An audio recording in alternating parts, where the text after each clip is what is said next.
kama moja kati ya vijana ambao mko kwenye industry hii ya usemaji, una lipi la kuzungumza kwenye hili?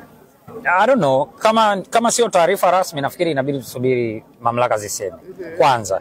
Alafu mamlaka zikisema ndio tutachuja kutoka hapo. Unaweza kawa tunapiga story kunje kwamba ameshafungiwa, kumbe ni story tu watu wameamua kuzitengeneza, labda propaganda za kuendea kwenye mechi hizi, kwa sababu sio mara ya kwanza au mara pili tumewahi kuona. Lakini mimi binafsi kwa age tulokuwa nayo, probably nisingeweza kuweka comment nyingine yoyote, lakini pia nisingetamani kuona kitu kama hicho kinatokea, hasa kwa umri kama ambao tuko nao na kwa mazingira ya kazi ambayo tumeshatengeneza.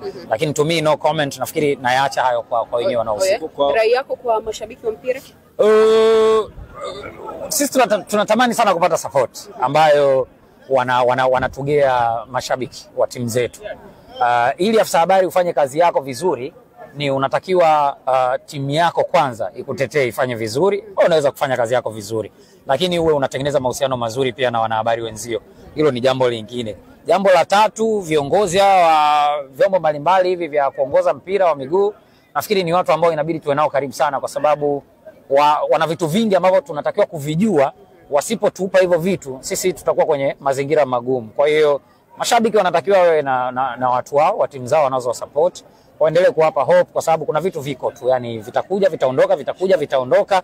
Zilikuwepo errors za watu wengi ambao walikuwepo hapo awali, na sasa hivi kuna kina sisi, na Mungu akipenda tutaondoka sisi, watakuja wengine. So nafikiri jambo la msingi ni mshikamano tu. Yeah.